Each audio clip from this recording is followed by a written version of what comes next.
Malvika Dahuja, and I have in front of me Dr. Akriti Gupta. I am MD psychiatrist, and she is a gynecologist and an infertility specialist. Today we will be going live and talking on the topic impact of infertility on mental health. So he'll be covering, Dr. Akriti, you'll be covering regarding infertility and all the aspects, and I'll be talking on the mental health issues and the concerns which arise out of this issue as infertility as a whole. So let's start.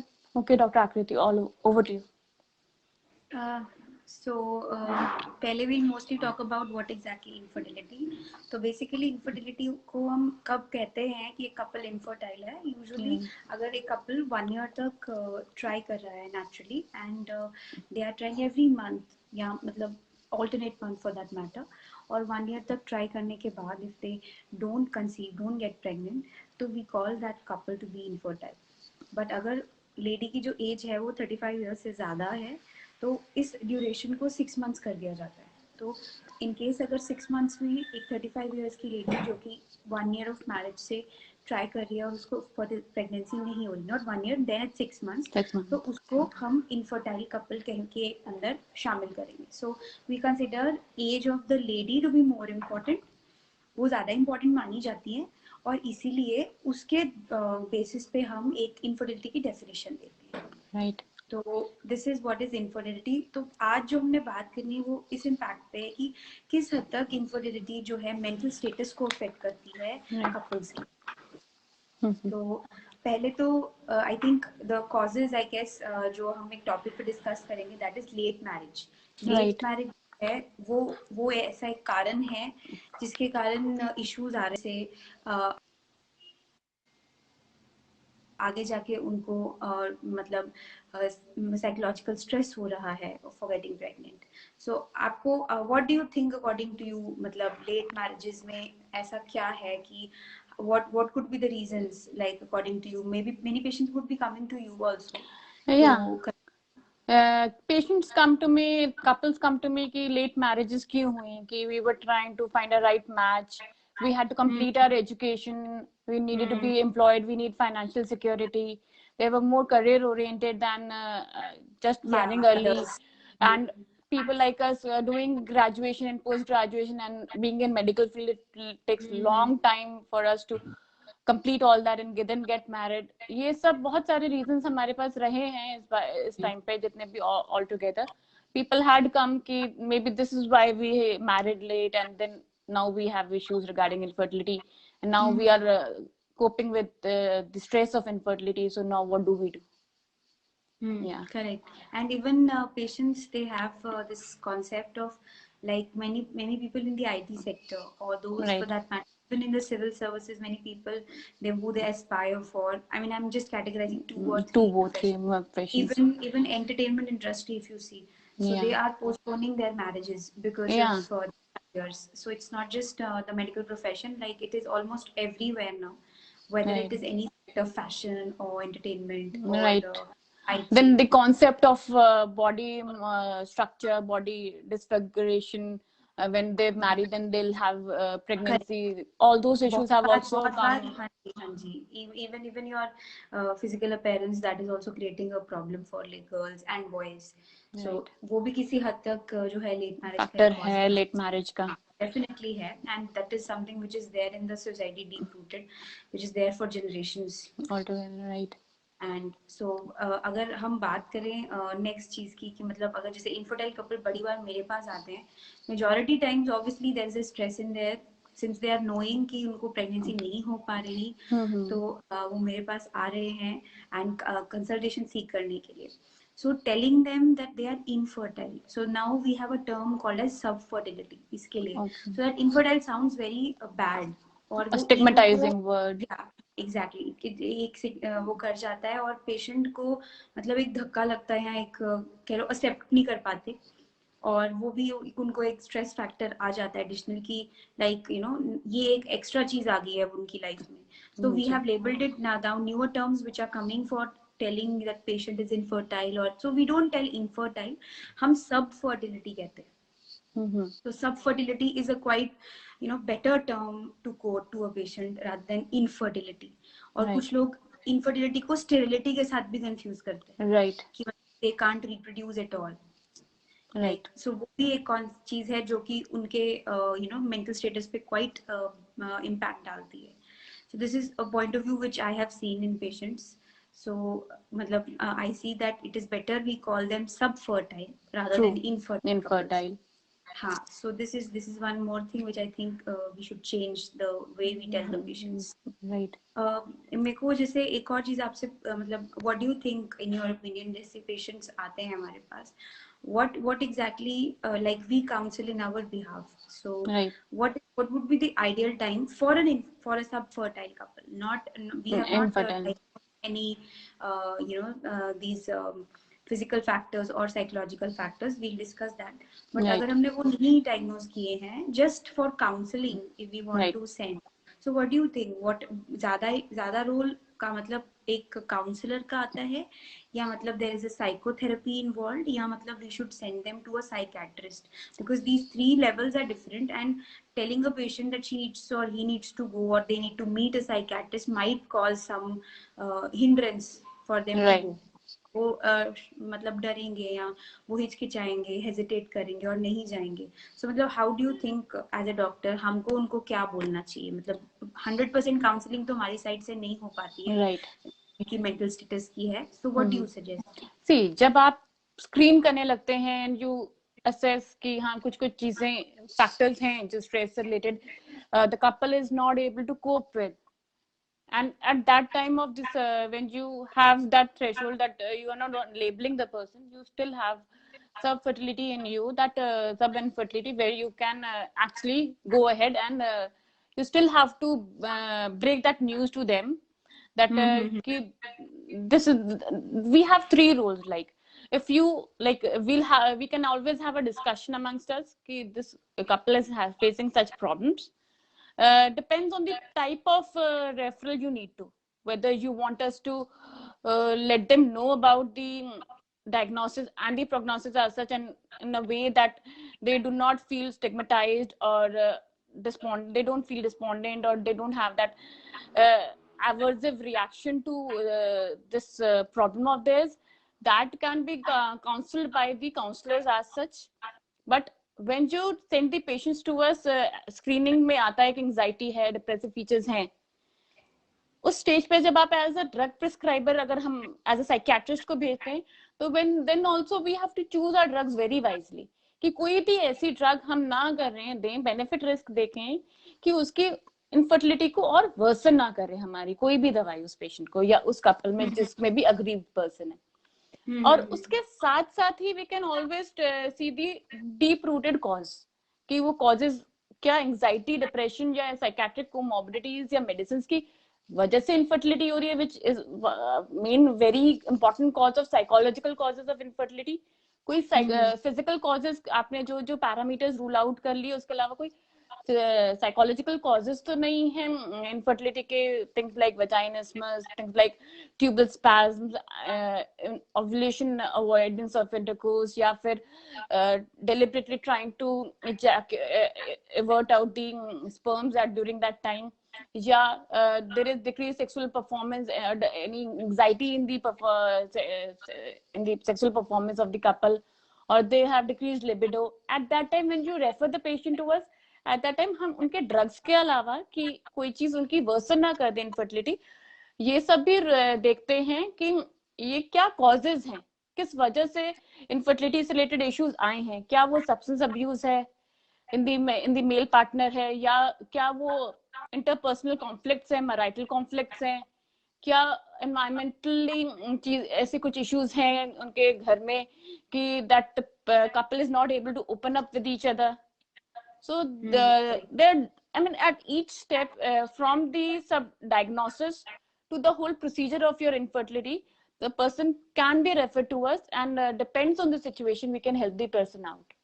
And there are many other psychotherapeutic techniques which we can apply based on the couple.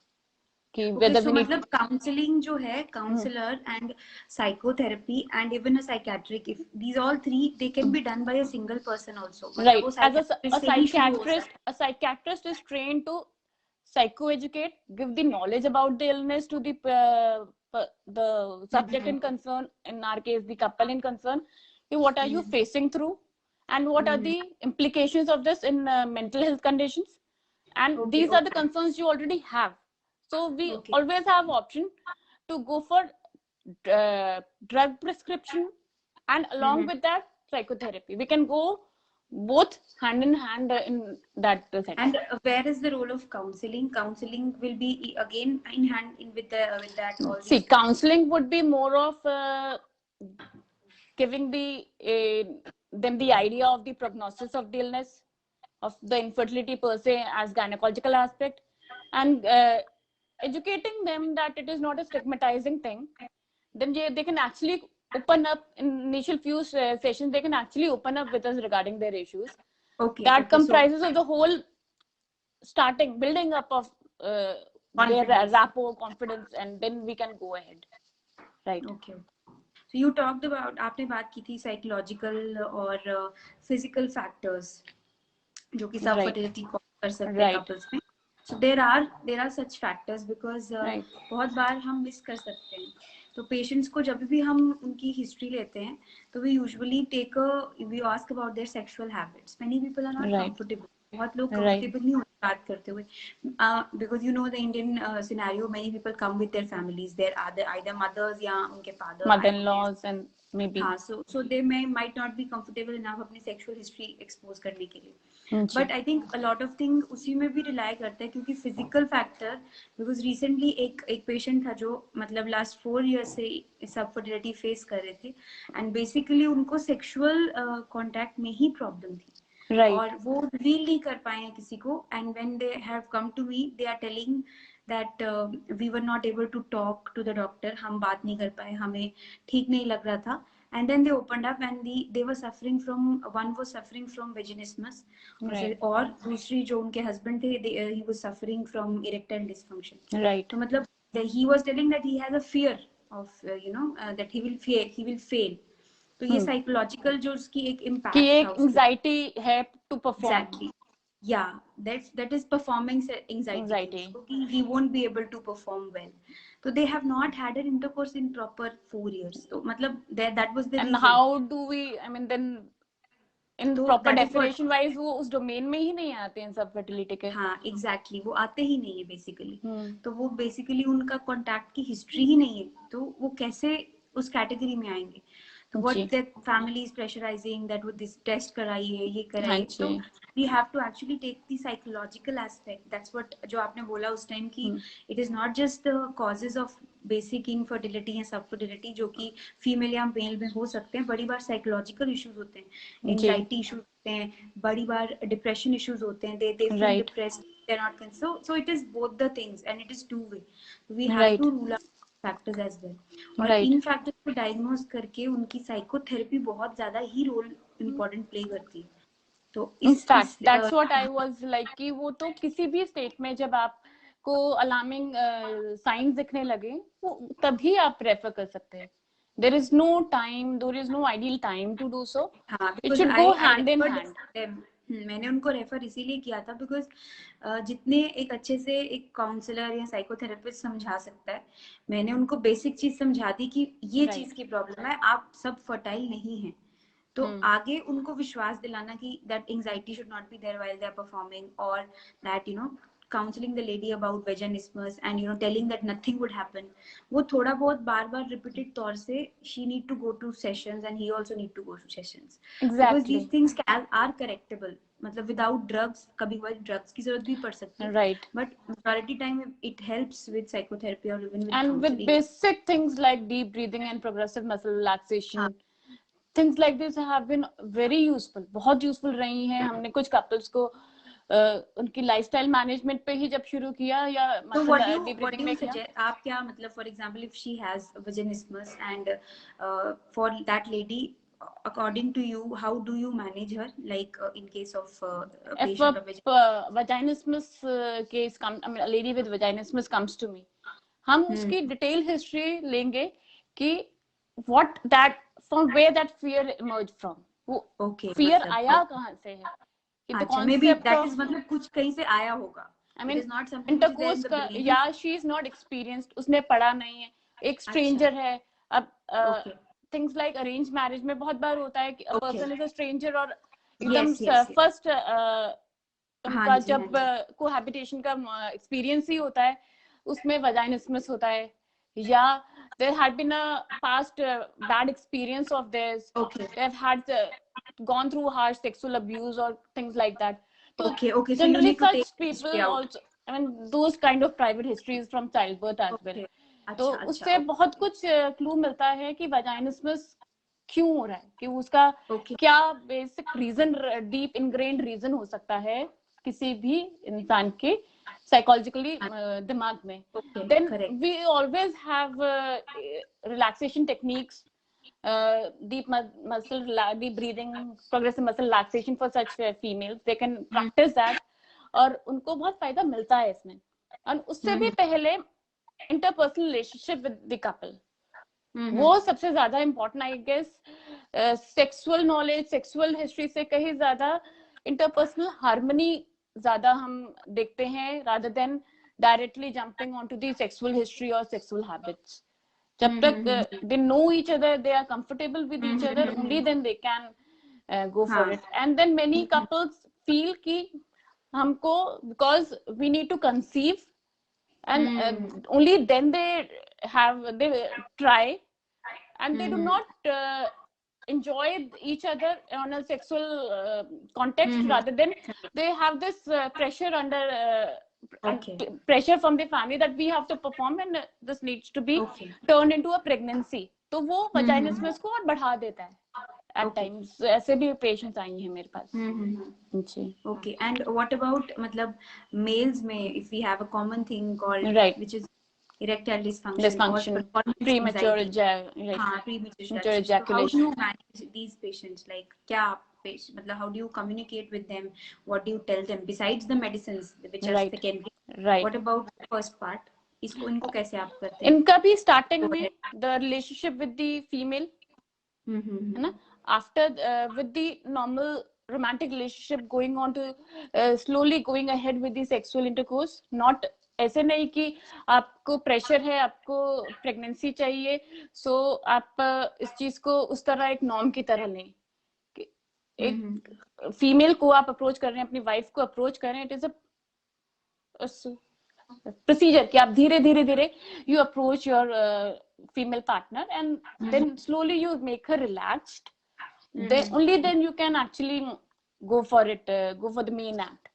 कि तो उस तरह समझाते हैं, और ये समझाते हैं कि जो आपके सामने है is a person जो आपको समझती हैं, वो अंडरस्टैंड करती हैं. So there is nothing to be ashamed of. और उस टाइम पे कोई भी एंजाइटी लेने की या परफॉर्मेंस एंजाइटी के टाइम पे आपको बहुत ज्यादा प्रेशर लेने की जरूरत नहीं है. इट इज नॉट कि आपका ये हर एक्ट सक्सेसफुल प्रेगनेंसी में ही एंड करे. So that is also important to let them know. हाँ जी. ठीक है. Apart from medicines, these are the few things which can go. We can always educate them कि अगर sexual history के अलावा substance abuse की history है कि मेल्स, तो कि अवॉइड करें कि कोई मेडिकेशंस ऐसे कोई साइकियाट्रिक मेडिकेशंस ले रहे हो जो उनकी इरेक्टाइल डिसफंक्शन या प्रीमैच्योर इजैकुलेशन को वर्सन ना कर रहे हो. ये भी कुछ चीजें इंपॉर्टेंट आ जाती हैं उस एस्पेक्ट में, अगर होलिस्टिकली देखें तो. हाँ जी. एक और क्वेश्चन मैंने आपसे पूछना था कि मतलब हाउ फार्माकोलॉजिकल थेरेपी, मतलब जब हम फार्माकोलॉजिकल थेरेपी स्टार्ट करते हैं, इवन फॉर दैट मैटर हम भी स्टार्ट करते हैं बहुत बार, तो हाउ डू यू गो, आप लोग किस तरह से मैनेज करते हैं कि वो फार्माकोलॉजिकल थेरेपी अल्टीमेटली वही ना मतलब सब फर्टिलिटी में एक रोल प्ले कर जाए, मतलब रेज्ड हार्मोन्स कर दे जैसे प्रोलैक्टिन, या फिर डिप्रेशन के तौर से थोड़े से डिप्रेसिव मूड या मूड स्विंग्स ला दे. तो वो उन दोनों का बैलेंस कैसे मेंटेन करना है कि मतलब हमें फार्माकोथेरेपी भी अगर देनी है. सी उस टाइम पे हम कपल्स के साथ हम बात करते हैं कि हम वी डिस्कस इट आउट कि हम कैसे इस चीज को, हम आपको क्या ज्यादा मतलब जरूरी है at this point of time, कि बेनिफिट्स और प्रोज कॉन्स दे देते हैं हम हर मेडिकेशन के, और वो उसका impact on the infertility. And then we can always ask the family कि आप डिस्कस करें और हमसे बताएं कि क्या आपके ये सिम्टम्स इतने सिवियर हैं, और वो हमें भी दिख जाते हैं कुछ हद तक एग्जामिनेशन में कि इतने सिम्टम्स सिवियर हैं कि अगर फीमेल इतनी एंजाइटी रहेगी, उसको इतना डिप्रेशन रहेगा, तो आगे इनफर्टिलिटी ट्रीटमेंट में भी हिंड्रेंसेस आएंगी उनको, कि दे नीड टू वे कि सिम्टम्स की वजह से ही इनफर्टिलिटी और वर्सन ना हो जाए, क्योंकि stress all together hormonal levels को भी डिसरप्ट करेगी। कि आपको क्या देखना है कि अभी उस टाइम पे इलनेस ही इतनी सिवियर है कि दवाई देनी पड़ेगी, या इलनेस आप मैनेज कर सकती हैं, so we can give you psychotherapy sessions. तो उस हिसाब से हम ड्रग टाइट्रेट करते हैं और हम उनको समझा के रहते हैं कि ये इश्यूज रहेंगे, एंड हम ऑलवेज डॉक्यूमेंट करते हैं कि इससे ये इश्यूज रहेंगे कि प्रोलैक्टिन रेज होने के, या फिर teratogenic side effects of risk factors of certain drugs, so that the gynecologist or infertility specialist in place is also aware of it, उनके लाइजन में फिर उस चीज को कर सके। और एक और चीज, जैसे कुछ डिसऑर्डर्स हैं, मेंटल डिसऑर्डर्स, राइट, ठीक है, साइकियाट्रिक इलनेसेस हैं which are known to us like maniac depressive disorder, right, schizophrenia, जो कि डायग्नोस्ड एक स्टेट्स हैं, एंजाइटी या फिर डिप्रेसिव स्टेट्स जो जी। इन केसेस में अगर मतलब पेशेंट हमारे पास आता है, मतलब what do you think in क्या ये जो मेडिसिन इन सब के लिए दी जाती हैं, वेदर फॉर अ मेल और अ फीमेल, तो does it lead to subfertility in some extent, like is there some duration or some koi concentration of the drug hai like which matters, or and how do we cope when such patients come to us, matlab jinko ye already diagnosed hai and they're already taking some psychiatric some medications, okay, or maybe history in the past, but बार ऐसा भी होता है patient ने depression की history ली होगी and she was on something और अभी नहीं है, but now he's coming up to us at 40 years of age, like I have one patient, she has a history of depression in the past, तो उसके बाद अब जाके लेकिन she has come to me for IVF and उनको history है, but मतलब what do you think उसका क्या इम्पैक्ट रहा होगा सब फर्टिलिटी में, एंड क्या वो भी एक कारण रहा होगा, लाइक एंड हाउ? जैसे आपको भी मालूम है कि जो न्यूरोकेमिकल्स हैं, न्यूरोट्रांसमीटर्स हैं, उनका HPA एक्सिस पे रूल है, एंड देन पर से हर मेडिकेशन का डोपामिन और प्रोलैक्टिन लेवल्स पे भी रहता है। सो वी नीड टू सी कि उस पर्टिकुलर टाइम पे जब आपको वो फीमेल प्रेजेंट की है, उसका HPA सारे एक्सेस पे जो आपकी हार्मोनल एसेज हैं और प्रोलैक्टिन लेवल कैसा है उस पर्टिकुलर टाइम पे when she comes for the treatment. Then we always have कि अगर ऑनगोइंग ट्रीटमेंट चल रहा है, लेट्स सपोज साइकोसिस स्किज़ोफ्रेनिया चल रहा है और एंटीसाइकोटिक्स पे है जिसकी वजह से प्रोलैक्टिन इंक्रीज हुआ है, we always have drugs which can decrease the hypolactinemia, we don't have to stop them, हमको उसको बंद नहीं करना, मतलब देखिए अगर वो सेटल्ड है, उसकी साइकोसिस स्टेबल है, we can further decrease the dose, और वो देख सकते हैं जब सब फर्टिलिटी की ट्रीटमेंट जब शुरू होती है। एंड अगर वो ऐसे फेज में आई है कि वो अपना ही नहीं ध्यान रख पा रही है, तो आई गेस वो husband would also not be interested कि सब फर्टिलिटी के फर्दर ट्रीटमेंट पे जाए या we can plan for pregnancy. अगर वो स्टेबल ही नहीं होगी, वो एक्चुअली आपके पास आएगी ही नहीं कि to plan to be prepared about it. आते हैं ऐसे भी पेशेंट्स आते हैं जो कि like for a long term they are on medicines, ठीक है, so we need to make a referral to you कि आप डिसाइड कर लो कि वेदर डोज रिडक्शन चाहिए कि एक साइकोलॉजिकल प्रिपेयर्डनेस भी चाहिए उस फीमेल की उस टाइम पे, other than just the dose reduction. You advise कि at the start of treatment एक उनको रेफरल दिया जाए to start to the psychiatrist, exactly, तो कि हम ट्रीटमेंट स्टार्ट कर सके और पेशेंट भी थोड़ा प्रिपेयर्ड हो कि प्रिपेयर्ड रहे, क्योंकि हमारे पास जब पेशेंट प्रेजेंट करते हैं they are already in their first trimester कि हम इनफर्टिलिटी का ट्रीटमेंट ले रहे थे, कहीं और से साइकियाट्रिक ट्रीटमेंट चल रहा है,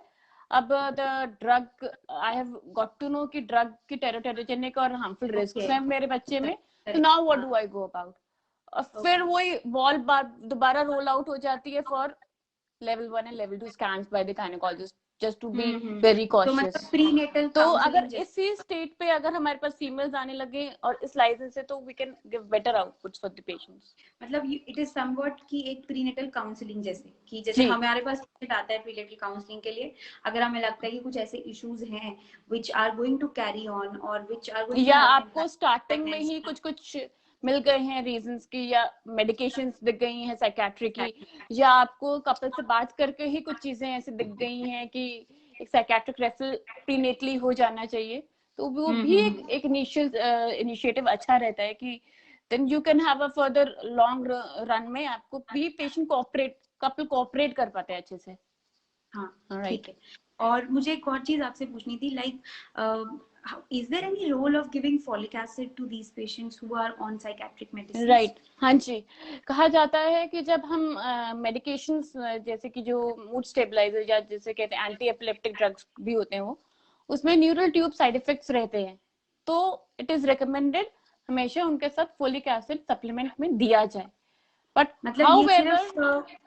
ये सिर्फ आप टेरेटोजेनिक साइड इफेक्ट्स के लिए बेसिकली प्रेगनेंसी जब हो जाएगी। बोल रहे हैं कि जब वो प्रेगनेंसी प्लान कर रहे हैं या जब वो नॉर्मली भी अगर आपकी मेडिसिन ले रहे हो जैसे तब भी देना है फॉलिक एसिड, या जब भी वो हमारे पास एज अ ट्रीटमेंट जब हमारे पास कोई फीमेल रिप्रोडक्टिव एज ग्रुप में आती है okay. तो we tend to choose drugs की जो उनकी इनफर्टिलिटी में हिंड्रेंस ना दे या उनकी प्रेगनेंसी में सेफ मानी जाए।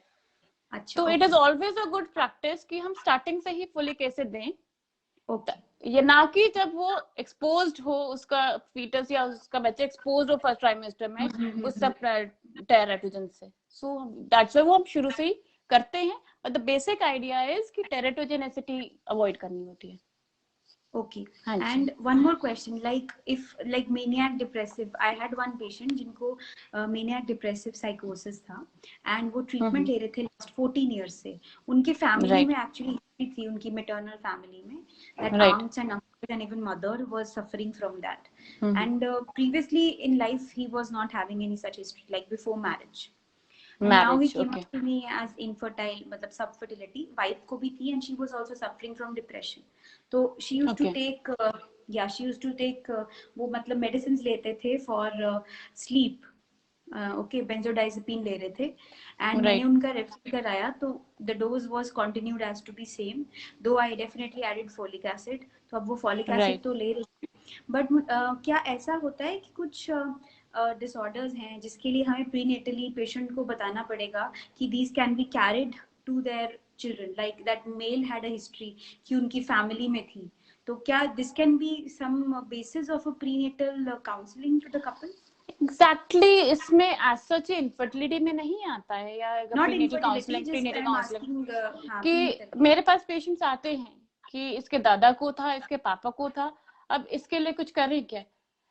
बहुत प्रोबेबिलिटी रहती है कि इलनेस जेनेटिकली ट्रांसमिट होगी और सिम्टम्स आएंगे, बट प्रोबेबिलिटी नहीं भी हो एक्चुअली बहुत सारे लेकिन केसेस ऐसे भी होते हैं जिनकी प्रोबेबिलिटी में वो उसमें नहीं लैंड अप करते, उनको सिम्टम्स नहीं आते। So we can always guide them कि आपको कॉशियस रहना है इन सिम्टम्स के लिए, एंड यू कैन जितनी जल्दी डिटेक्ट करेंगे अर्ली सिम्टम्स को उतनी जल्दी वो कंट्रोलेबल या ट्रीट हो पाएगी। बट ऐसा नहीं है कि जैसे आप जेनेटिक काउंसलिंग की तरह की बात नहीं है कि ये ट्रांसमिट होगी ही होगी। नहीं, but what are the likely things कि क्या what could be the percentage, because मेरे पास जो पेशेंट था coincidentally she was they were subfertile couple and they both were having a history, right. So it was something जो मुझे deal करना था even for prenatal also. Risk रहेगा, risk बहुत ज्यादा हाई रहेगा, जैसे स्टडीज रहती है मोनोजाइगोटिक ट्विंस में ज्यादा होता है या वो पेडिग्री में लीनिएज में दोनों मदर फादर की हिस्ट्री में रहा है, चांसेस ज्यादा रहते हैं। बट देन दैट उसके बावजूद it is up to the couple to decide कि उनकी एज ऑफ ऑनसेट पे किस एज ऑफ ऑनसेट में इलनेस होगी, कितनी सिवियर होगी, कंट्रोलेबल होगी नहीं होगी। प्रेडिक्टिव वैल्यू कम है बट डेफिनेटली रिस्क रहता है, रिस्क ऑलवेज हाई है ऐसे सिनेरियो में। इस विग्नेट में रिस्क हमेशा है ही है हमारे गोइंग टू बी, मतलब जो बेबी बॉर्न होगा उसमें, पर उसका इस तरह से हम एक्सप्लेन जरूर करें कि that should not hinder your planning of pregnancy and your the child birth, because अगर ये चीज किसी एज ऑफ ऑनसेट पे आता है तो देर आर कुछ जेनेटिक मेकअप्स में ऐसा दिखाया जाता है कि जिस मेडिकेशन में मतलब इंडिविजुअल जैसे मदर जिस मेडिकेशन पे स्टेबल है या फादर जिस मेडिसिन पे स्टेबल होता है, बहुत चांसेस होते हैं कि आगे जाके वही साइकेट्रिक या मेंटल इलनेस चाइल्ड में हो तो वो उसी ड्रग से रिस्पॉन्ड कर जाता है। फॉर एग्जाम्पल अगर फादर को फ्लॉक्सिटिन एंटी डिप्रेसेंट चली है तो चाइल्ड को बहुत चांसेस है उसी से रिस्पॉन्स आएगा और वो उसी पे हम उसको ट्रीट उस टाइम पे कर सकते हैं when the child grows and when he has those symptoms. We can always counsel that. There was this doubt that like this couple only I'm telling. Right. Agar this ex couple, they both have this problem. Like the husband has an issue. So can this affect their physical, psychological factors also? Because he was having fear of ejaculation. होगी. And he was telling that there लोग आते हैं कि हमारे दोनों की family history है mental illness की कि हमारे बच्चे में ये ना हो, तो वो स्ट्रेस एड ऑन इफेक्ट होगा सब फर्टिलिटी के लिए for them to further try further conceive and then ये बहुत बड़ा रिस्क फैक्टर उनकी सब फर्टिलिटी में भी रहेगा, in their planning for the child में भी रहेगा एंड फर्दर जब होगा तो ये एक एप्रीहेंशन हमेशा ही उस कपल में रहेगा एज पेरेंट्स की हमारे बच्चे में कभी वो सिम्टम्स रहे तो रहे ना या कुछ इस तरह का. राइट.